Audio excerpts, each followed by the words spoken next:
Hey, everybody. Welcome. We're back in the garage, gang. Hi, Chris. Hey, Tony. How you been? You ready to review some beers? Sure enough. All right. Hi, everyone. Good to see y'all. Yeah, we're not in a brewery today, No, actually, but we're that will not. change. That will change, and there is going to be a series coming up very soon. A series of cellared beers that I've been aging. That, according to the blogs that I've been reading, you really shouldn't age for more than 3 years if you don't have a professional cellar, and if you do have a professional cellar, you really should only age for 5 years. So we're going to be pulling those out of the closet. I'm going to be start drinking some of those, but not just yet. Today is a very, very, very special selection, something that's truly unique. I don't know if we're ever going to see the same beer ever again. This was a very limited run. It's thanks to my friend John Marshall who hooked me up. He had the good fortune of going to Gainesville in order to get this beer. Tony's going to show you now.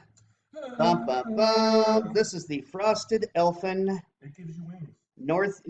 Northeast. I'm sorry. I think it's Northeast instead of New Frosted England. Elfin New Is it England New style England? Okay. session pale Pale ale. ale from First Magnitude First Brewing magnitude brewing. out of Gainesville, Florida. There's not a whole lot about this because, well, there's no information in terms of can date on here. However, I will say the first mention of it that I could find in any sort of media was on the Florida Museum's website, and it had a launch of 17th of May, Friday, 17th of May. And so the deal behind this beer is it was made with butterfly yeast. The Don't elfin freak out. butterfly, the elfin butterfly is native to the Apalachicola National Forest. Say that after you. They are apparently they're in real danger of going extinct. And in order to raise awareness for the butterflies, scientists grabbed some of these butterflies. They dusted, they swabbed their feet. They got yeast from that, and they used the yeast to make this pale ale.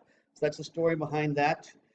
There's Mother not a whole Nature. lot of information from the review community, which makes me think this was a very limited release, which also makes me think this was not cheap. I did not get a price point on it because it was a gift. And John, seriously, man, if I need to give you more than just $7 for the shipping, let me know because I don't think this was cheap at all, gang. I really, really don't. But there is no rankings on Beer Advocate. No? Um, Wow. and zero of my friends on Untapped have tried it. Only 105 rankings on Untapped altogether That's with a crazy. cumulative score of 4.0. None whatsoever at Beer Advocate.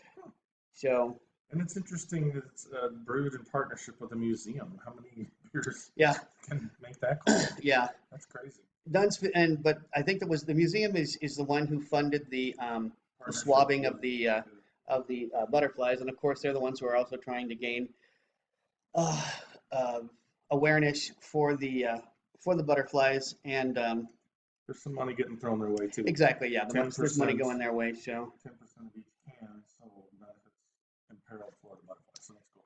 We're at a 4.9 ABV. yes, yeah, I mentioned. That's nothing mentioned. That's the other thing I forgot to mention. Yes, we are at 4.9. Typically, American Pale Ales come in between 4.5 and 6.2. No IBUs to be found. Not on the can, not on the website. Actually, the website, I will tell you this much.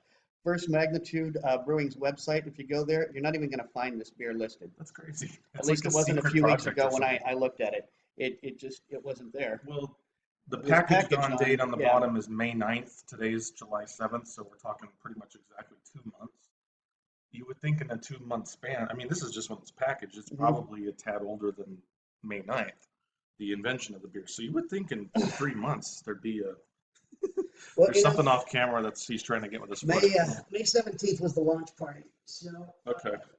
All right. So the conception when they conceived the beer, though, I mean, it could have been April, May, Yeah, or I mean exactly. March or something because they had to brew it, obviously. But right. all right. Well, let's start beard swiping.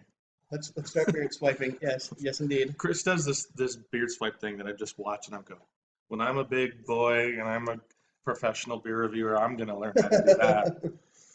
All right. So butterfly yeast. Yeah. When I first heard about this beer, it was my first I kind of freaked out. I'm like, don't tell me that there's like butterfly like parts in this. So obviously, we're gonna be pouring this into a couple of glasses. The Hop Ride India Pale Ale. Woohoo! Tenaya Creek, our buddies. Woo! Tenaya Creek. Creek Geeks, check it out on Facebook and Twitter. Please and thank you. All right, hold that for me. And remember, I like you don't that even one. have to have gone to Tenaya Creek to be a creek geek. That's right. Lumberyard Brewing Glass from Flagstaff, Arizona. I've only been there once, but it was a very, very cool place. Very cool environment. Right on. All right. Good beers? Excellent beers, actually. Yeah. Right on. Flagstaff's a really cool place to go. Flagstaff, Arizona, northern part of Arizona. If you are going to be traveling in the region and you like beer, swing by Flagstaff. There's like 4 or 5 breweries within like 2 blocks of each other. Real quick, going to show you again. Here we've got a hazy. In fact, this is definitely New England style. It is hazy for sure. Going to be describing that as high carbonation. The head, I'm going to refer to as flimsy. The bubbles seem to be going rather quickly. Yeah. Although what They're little clinging head to the there is glass does here. seem to kind of stand. I'm already getting a fruity smell before I even do a beard wipe. It's coming at you. Yeah. Yeah. Pineapple is what I get. It's mostly. aggressive. It's very And, tropical. let me stick my schnoz in. Feel like you're sitting by a ocean with a pina colada in your hand or something. This has got to be super hoppy. I mean, I don't know about you, but I'm smelling hop, hop, Oh, hop, hop, hop. it's pronounced. I mean, it's strong. It's very aromatic for sure. I'm imagining they have to have used Citra hops for this, at least partially. Kind of a soupy, That's a perfect word to describe it. kind Soupy. of a soupy look through. Look through the glass. Murky and murky. You're not seeing through it at all, which is for a light shade beer. That's kind of interesting. Kind of reminds me of fresh squeezed orange juice with some carbonation. Really. Yeah. Yeah, it does kind of look like Orangina. Yeah. Orangina would have a little more sediment in it, but It yeah. smells fantastic. If It you does like have a really hops, good bouquet. it just kind of makes your mouth water. Ready I'm to expecting this to be a hoppy American Pale Ale. Cheers. cheers, y'all. Let's put it on the tongue. Here we go. See what butterflies taste like. Butterfly in the sky, I can go twice as high. And despite all my rage, I'm still just a rat in a cage and a butterfly with wings. This beer gives me wings. Oh, wait, that's Red Bull. Very tasty, juicy, very juicy on the tongue. Oh yeah, very, very like you're juicy biting hop. into a very, very ripe piece of fruit. That's in the shape of a hop cone. Very, it represents the style well of a New England. You expect it to be hazy and juicy. So yeah. Low mouthfeel. I would say 0 alcohol burn. I'm not getting any kind of burn in the back No, of the throat at all. it's actually very smooth. Not spiky, yeah, very, very smooth. It's almost soda-like in a way that it's not it's not, you're not getting a fizz, a carbonation, dancing on top of your glass. Yeah, what did we have? What was it, 4.9? ABV. Which I guess is just low enough to be, it refers to it as a session. I'm figuring for a session you're going to be 4.5 or lower. Yeah. But and even for a session pale ale, it's got more hops than you would expect. I mean, just a standard pale ale, you might not even find this kind of hop level. It's hoppier than I expected, but it's delicious. It's very, very thirst quenching. And it's a little humid here in Vegas today with about 96 at the moment, but it's not quite noon yet. So we're going to be hitting the 107, 108s here next week, I believe. Yeah, I'm going to show you guys once again. The head is even lighter than it was before. Very wispy. Despite all that heavy carbonation in the beginning, as Tony said, it's very smooth. There's not much of a mouthfeel, so it's not a spiky carbonation in your mouth. I'm thinking that has to be directly related to the yeast somehow or another. Getting mandarins kind of as the later. Yeah, the later, actually, yeah, tangerine definitely. The latter, as it rides around on your tongue and in the coating of your mouth, it gives rise to some mandarin notes, I guess you would say. Pineapple's still there too, as you had mentioned. I'd say this would be a good lawn mowing beer, except that it's not that available. There's not that much of it. That is crazy how like 100 people on Untapped. I mean, you can get 100 people on Untapped in 2 days to review one beer.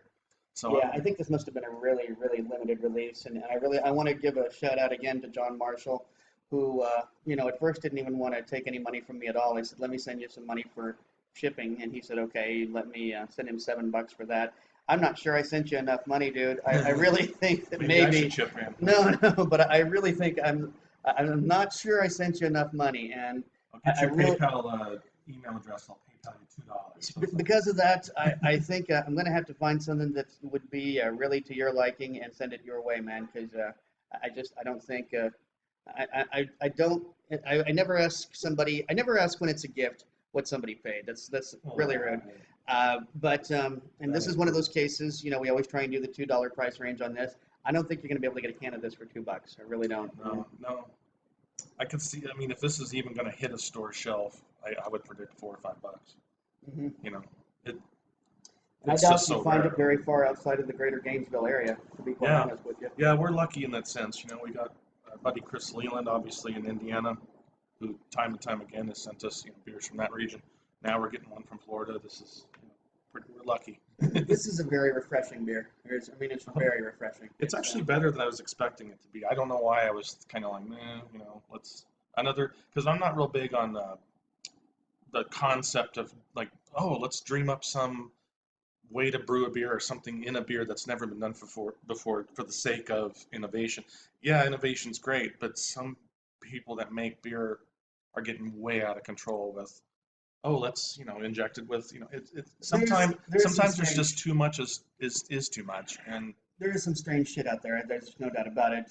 But I on the other hand, ground control when it first came out, I was there the day that it was available on shelves in the Northwest. I was at the store. I was at the bottle shop saying, "Hey, you got the ground control? Can I get the ground control? Who is the ground control?" And so I grew up watching the space program. I was all about a beer with the yeast that went into outer space. Heard about this beer with yeast made from butterflies. Had the good fortune of my man John Marshall going and happening to be in Gainesville to be able to pick this up. So definitely, I admit it. I fall for things like that. oh, don't get me wrong. I mean, I like that the imagination is there and out there, but I think I'm more referring to let's make a milkshake IPA. And, the IPAs are getting a little out of hand, put that's for sure. strawberries and kiwi, and I mean they're becoming like Marie Callender's like took over somebody's Yeah, yeah. Yeah, when the new beer flavors are coming from Dairy Queen, when you got Butterfinger Blizzard IPA. Is it a Blizzard or is it a Budweiser? Yeah, exactly. So yeah, I would probably score. Of course, it's in a can, so that's gonna. I'll score more This was points me for anyway. you. Yeah. I'm pleasantly surprised with it. It was very very tasty, very satisfying beer. I'd probably score it a 4.25. I would imagine. That's what I think I'm gonna give it to. Yeah, I think it deserved a 4.0. Anytime I give 4 or higher, that means yay, good job. Mhm. So yeah, I think. Yeah. It's nice when a gimmick actually tastes good. Yeah. Between the two that have been mentioned in this one, and I love Ninkasi, don't get me wrong, you're a great brewery, but I really didn't think there was anything special about ground control, the flavor of it, the texture of it, anything like that. Yeah, it could have just been any beer at any place Mhm. at anywhere, and it wasn't. So all that. this may be gimmicky, but it's gimmicky for a good cause too. We're trying to save those That's true. butterflies, Yeah, and that's true. it ended up with a really good beer. So Yeah, and this is my first beer from First Magnitude Brewing.